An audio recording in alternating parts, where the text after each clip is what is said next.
Bom dia! Hoje é dia 25 de fevereiro e vamos para o nosso devocional do dia. O devocional que eu leio tanto o devocional da manhã quanto o devocional da noite, do devocional Manhã e Noite de Charles Spurgeon. Mas antes, vamos começar com a nossa oração. Jesus, Pai querido, que o Senhor esteja presente do começo ao fim deste devocional. Espírito Santo, se for necessário, que o Senhor coloque em minha boca qualquer palavra para esse devocional, que o Senhor traga para essa live todos que precisam ouvir essas reflexões sobre sua palavra, que se encontra em Mateus 3, versículo 7 e Jonas 1, versículo 3. Agradeço por estar conosco nesse dia. Amém, amém e amém. Vamos lá para o nosso devocional do dia, começando pelo devocional da manhã, tem como base Mateus. Então vamos ler a introdução do Evangelho de Mateus, da Bíblia Version. Evangelho segundo Mateus. Autor e período da escrita. Na maioria dos manuscritos, o título do primeiro livro do Novo Testamento é Evangelho segundo Mateus.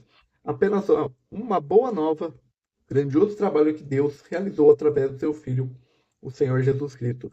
Mas em sua sabedoria, ele saberia que seriam necessários 4 homens diferentes para escrever que as novas da salvação fossem conhecidas pelo mundo na forma escrita. Como na maioria dos livros da Bíblia, o nome do autor não é mencionado no Evangelho de Mateus. Porém, desde o início, a tradição cristã confirma que o apóstolo é o autor deste Evangelho.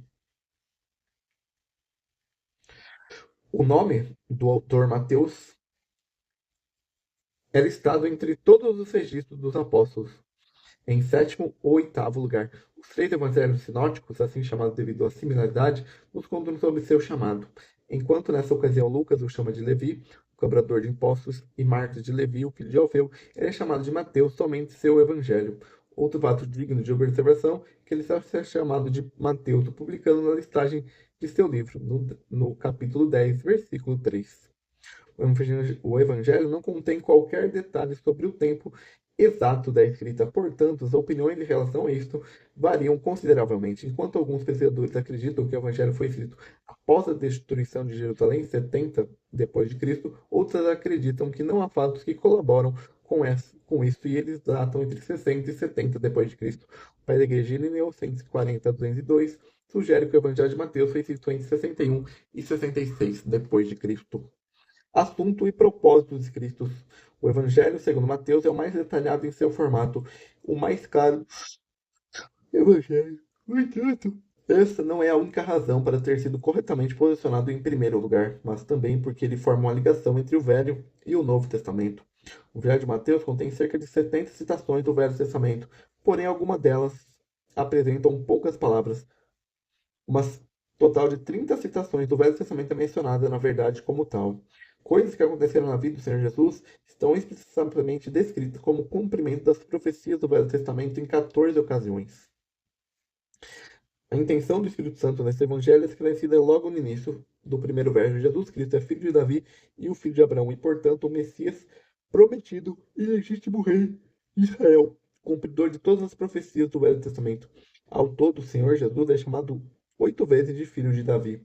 Relacionando a isso, a outra marca importante do Evangelho de Mateus, a frequente menção ao reino messiânico, a qual menciona 50 vezes. Considerando que é mais descrito em outras passagens como reino de Deus, Mateus chama 32 vezes de reino dos céus e usa a expressão como reino de Deus somente 5 vezes. O Evangelho de Mateus é organizado segundo o plano divino. Na primeira metade, o Senhor Jesus é exposto como rei de Israel e apresentado ao seu povo da terra. Essa parte termina no capítulo 12, com sua rejeição. Os governos de Israel rejeitam seu rei. Na segunda metade, a partir do capítulo 13, é descrito o serviço do rei rejeitado, com agora não é restrito apenas a Israel, mas abrange todas as nações pagãs. É nessa parte que a Assembleia, ou Igreja de Deus, constituída de judeus e gentios, é mencionado pela primeira vez na Bíblia. O serviço de Cristo termina com seu sofrimento e morte, mas também com a sua ressurreição e envio dos apóstolos. Mateus não menciona a ascensão do Senhor aos céus. A estrutura do Evangelho é realçada pelos 5 grandes sermões de Cristo. No chamado Sermão do Monte, o Senhor proclama os princípios do reino. Quando enviou os 12 discípulos para o povo de Israel, o Senhor os instruiu como seus servos, como seus serviços, como seus embaixadores. Nas parábolas do reino dos céus, ele explica que o reino se desenvolveria de uma maneira nova e misteriosa devido à sua rejeição. Em seu quarto sermão, o Senhor Jesus apresenta os vários princípios para o comportamento pessoal e coletivo dos crentes. Em seu último grande sermão, sobre os tempos finais, o Senhor Jesus explica ao discípulo o destino de Israel, da cristandade e das nações, naqueles tempos, até a sua aparição em glória. Peculiaridades. O reino dos céus. O reino de Deus descreve seu reinado sobre o mundo através do homem apontado para ele para esse propósito, Cristo Jesus. Os judeus estavam esperando esse reino como a libertação do jugo romano. Portanto, o Evangelho de Mateus usa a expressão reino dos céus 32 vezes a fim de enfatizar que o início do reinado deste poder é no céu e não na terra. O reino dos céus tem o mesmo princípio que o reino de Deus, mas enfatiza o caráter celestial deste reino. O reino dos céus também é sempre visto no Evangelho de Mateus como algo futuro, isto é, começando a partir da ascensão do Senhor aos céus, ao passo que o reino de Deus também em Mateus é visto como já presente. Muitas parábolas, as quais são usadas por Marcos e Lucas para explicar o reino de Deus, carregam o título de reino dos céus em Mateus. Mateus menciona o reino dos céus no total de 10 parábolas. O trigo e o joio, o grão de mostarda, o fermento, o tesouro no campo, a pérola de grande preço, a rede de pesca, o servo perverso, os trabalhadores na vinha, as bodas do cordeiro e as 10 virgens. A assembleia, no grego eclésia. O Evangelho de Mateus é o único no qual a assembleia, a igreja do Novo Testamento é mencionado. Ele anunciou a fundação da constituição de sua assembleia, na qual ele mesmo, apenas após o Messias ter sido rejeitado por seu povo na terra. A igreja começou no dia de Pentecoste, em Atos 2, e consiste em todos os crentes presentes na dispensação da graça. Ela será levada ao Pai no céu pelo próprio Senhor antes do julgamento do final dos tempos, a fim de estar com ele em sua glória para toda a eternidade. Em Mateus 18:15, Uhum.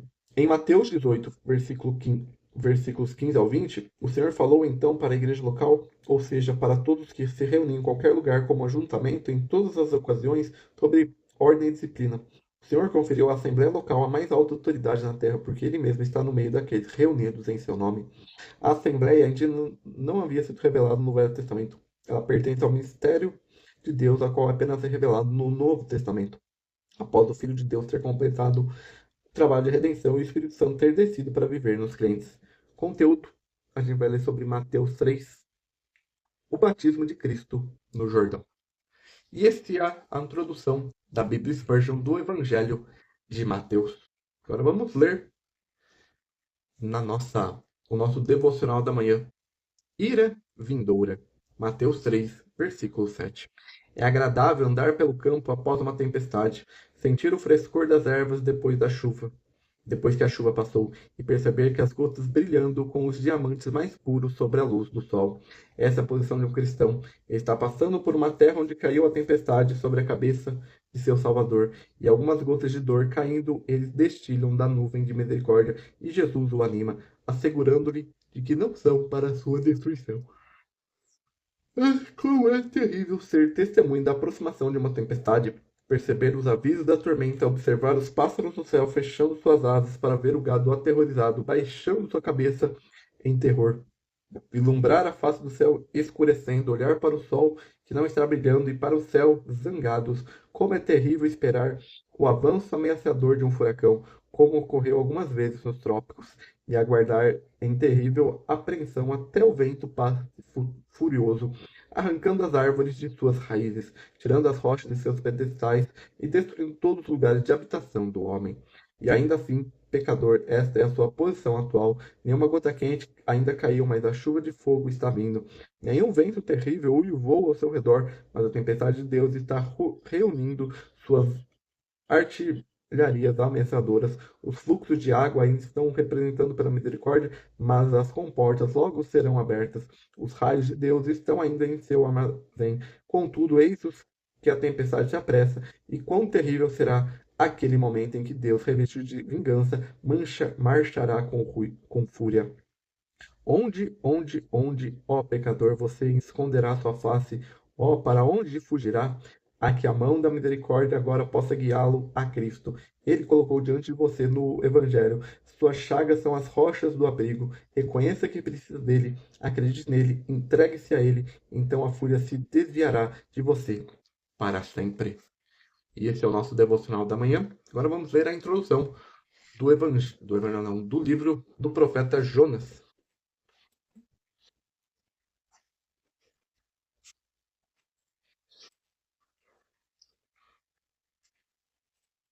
O livro de Jonas. Autor e época da escrita. O profeta Jonas, que significa uma pomba, já é mencionado em 2 Reis 14, versículo 25. Ele era filho de Amitai e origem de Gat-Efer, na Galileia, no norte de Nazaré. Em 2 Reis 14, também é dito que ele é servo de Deus e um profeta que profetizou que as fronteiras de Israel de Amante, na Síria, abaixo do Mar Morto, seriam restauradas. Isso ocorreu durante o reinado do rei Jeroboão II, 793 a 753 a.C. Dessa forma, o ministério de Jonas deve ter ocorrido durante os tempos de Jeroboão ou logo antes dele, fazendo que seus escritos proféticos sejam um dos primeiros após Joel e próximo a Oséias e Amós. A Síria era o império mais poderoso do leste no tempo de Jonas. A capital da Síria era a antiga Nínive, a qual já havia sido construída por Nimrod junto a Rehobote, Refim e Calá. Calá era a única cidade chamada de grande cidade nas escrituras. É possível que a expressão a grande cidade em Jonas 1, versículo 2, possa ser entendida do mesmo jeito. Neste caso, a jornada de 3 dias em Jonas 3, versículo 3, não seria difícil. Propósito da escrita. Jonas recebeu de Jeová a comissão de anunciar o julgamento de Deus à cidade pagã, ímpia e hostil. Contudo, Jonas, internamente, recusou a vontade de Deus de falar com outras nações para além de Israel, fugindo para Társis. Porém, Deus o alcançou. Ele enviou uma tempestade no mar para que o navio no qual ele fosse quebrado, ele também fez com que a sorte caísse sobre Jonas, e os marinheiros lançaram ao mar. Finalmente, Jeová preparou um grande peixe, e na barriga dele, Jonas passou 3 dias e 3 noites até que o peixe vomitasse Jonas sobre terra seca, segundo o comando de Jeová.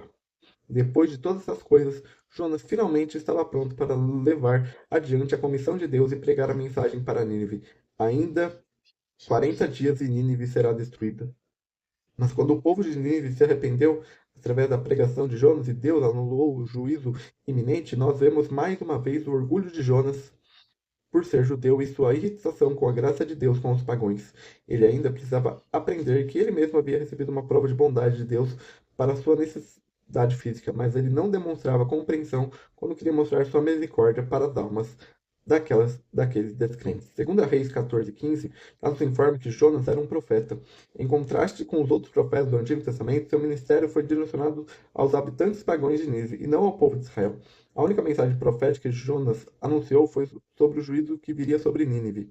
Portanto, Jonas é o único profeta do Antigo Testamento que revela a graça de Deus para os pagãos. As experiências de Jonas foram os principais conteúdos e propósitos do livro. O significado profético desse livro está não somente na curta mensagem em Nínive, mas também em toda a história de Jonas descrita nela. Contudo, muitos críticos querem reduzir o livro de Jonas a uma alegoria, uma parábola ou lenda por causa dos milagres descritos nele, especialmente o aparecimento do grande peixe que devora Jonas. Mas o Senhor Jesus, no Novo Testamento, testifica claramente a historicidade do profeta Jonas e suas experiências. Ele também aponta para 4 significados do livro. Primeiro, o livro de Jonas é uma prova da graça e misericórdia ilimitada de Deus, não somente para seu povo terreno Israel, mas também para os pagãos ímpios de Nínive. Ele mostra que Deus deu a essas pessoas arrependimento para a vida. Para Israel, para os judeus, respectivamente, isso era muito difícil de entender, visto que eles consideravam que somente eles eram o povo eleito de Deus. Segundo, o livro de Jonas, segundo, o livro de Jonas contém uma representação tipológica da história do povo de Israel. A nação havia falhado em ser uma testemunha de Deus, assim como Jonas, e tem estado no mar das nações ou dispersão de um longo tempo. Mas Israel tem sido mantido de forma miraculosa, assim como Jonas, e será testemunha de Deus para as nações nos tempos futuros. Um dia o evangelho do reino será empenhado por judeus convertidos por todo o globo. Terceiro, Jonas é um tipo do Cristo. Em Mateus 12, 39 ao 40, o Senhor Jesus está anunciando aos escribas e fariseus porque eles não lhe deram nenhum sinal senão o sinal de Jonas. Pois como Jonas esteve 3 dias e 3 noites no ventre da baleia, assim estará o Filho do Homem 3 dias e 3 noites no coração da terra. O outro sinal para Israel foi o Senhor Jesus indo para outras nações, como vemos em Lucas 11:30. Finalmente, quarto, Jonas mostra o caráter do coração humano, no qual nos diz a respeito aos crentes frequentes se submetem à vontade de Deus de forma relutante, buscando sua própria honra e seus próprios interesses, no- e o qual pode ser duro como pedra em relação a outros homens. Mesmo a verdade de Deus somente agrada o coração humano, quanto a sua própria importância possa ser reforçada por ela. Jonas tinha de aprender tudo isso. Desta forma, este pequeno livro contém lições muito práticas para todo leitor. Peculiaridades: os milagres de Deus. O livro de Jonas é um livro de milagres. Os milagres aparecem parcialmente ser coincidências, mas a mão de Deus está por trás de todos. Jeová trouxe a tempestade no mar. Jeová fez com que a sorte caísse sobre Jonas. Jeová havia preparado um grande peixe. Jeová conduziu o peixe e vomitou Jonas em terra seca. Jeová preparou a abobeira. Jeová preparou o verme que feriria a bobeira que viria a morrer. Jeová preparou um forte vento leste. O grande peixe e a conversão do povo de Nínive têm sido questionados de forma específica, mas o Senhor Jesus confirma ambos como fatos históricos. Os salmos de arrependimento de Jonas. As similaridades entre o capítulo 2 de Jonas e vários salmos são impactantes. Segue uma lista de alguns paralelos. Aqui é só um versículo, então fica mais uma curiosidade. Panorama do conteúdo, que a gente vai ler sobre só Jonas 1. Jonas foge da presença do Senhor. Eu deixo o meu testemunho de que os piores dias que já tive acabaram sendo os meus melhores. Quando Deus parecia mais cruel para mim, ele então era muito gentil. Se alguma coisa neste mundo pela qual eu abençoaria mais do que qualquer outra coisa é para a dor e a aflição, estou certo de que nessas coisas o mais rico e o terno amor foi manifestado a mim. As carruagens de nosso Pai estremecem com mais força quando nos trazem o mais rico carregando do ouro de sua graça. Cartas de amor do céu são frequentemente enviadas em envelopes com bordas pretas. A nuvem negra de terror é grande de misericórdia. Não tema a tempestade. Ele traz cura em suas asas, e quando Jesus está com você no navio, a tempestade apenas apressa o navio para o porto desejado. E essa é a introdução do livro de Jonas, da Bíblia Spurgeon. Agora vamos voltar para a leitura do nosso devocional da noite. Jonas se dispôs, mas para fugir da presença do Senhor, para Tarsis, tendo descido a Jope. Jonas 1, versículo 3. Em vez de ir para Nínive pregar a palavra como Deus havia ordenado, Jonas não gostou do trabalho e desceu para Jope a fim de fugir dele. Há ocasiões em que os servos de Deus se esquivam do dever. Mas qual é a consequência? Que Jonas perdeu com sua conduta? Ele perdeu a presença e a alegria reconfortante do amor de Deus. Quando servimos ao Senhor Jesus como cristãos, devemos fazer. Nosso Deus está conosco, e embora tenhamos o mundo contra nós, se Deus está ao nosso lado, o que importa? Mas no momento em que recusamos e buscamos nossas próprias invenções, passamos a estar no mar sem capitão. Então podemos lamentar e chorar amargamente. Ah, meu Deus, para onde foste? Como eu pude ser tão tolo a ponto de evitar o teu trabalho e neste caminho perder todo o brilho da tua face? Este é um preço alto demais. Fazei-me retornar a minha fidelidade para ti, que que possa me alegrar em tua presença. No momento seguinte, Jonas perdeu toda a paz de espírito. O pecado logo destruiu o consolo do cristão. É a árvore venenosa cujas folhas destilam gotas mortais que destroem a vida de alegria e paz. Jonas perdeu tudo o que podia para confortá-lo em qualquer outra situação. Ele não podia reivindicar a promessa da divina proteção, pois não estava nos caminhos de Deus. Ele não podia dizer: Senhor, me deparei com essas dificuldades no exercício do meu dever, então ajude-me a superá-las. Ele estava colhendo seus próprios frutos, estavam repletos seus próprios caminhos. Cristão, não imite Jonas, ao menos que queira ter todas as ondas de arrependimento sobre sua cabeça. Você descobrirá na longa jornada que é muito mais difícil seguir do trabalho e da jornada da vontade de Deus do que se dispor logo a fazê-la. Jonas perdeu seu tempo, porque finalmente teve que ir para Nínive e dificilmente contentar com Deus, entregando-lhes uma vez. E esse é o nosso devocional do dia 25 de fevereiro. Por isso, cumpra que Deus mandou você fazer. Como foi o tema do penúltimo sermão postado, faça tudo que ele mandar. Então é isso. Esse é o nosso devocional do dia 25 de fevereiro. Amanhã nós voltamos com mais um devocional do dia aqui no Instagram, mas às 8 horas, como padrão. Então, tenha um bom resto de quarta-feira e até o próximo.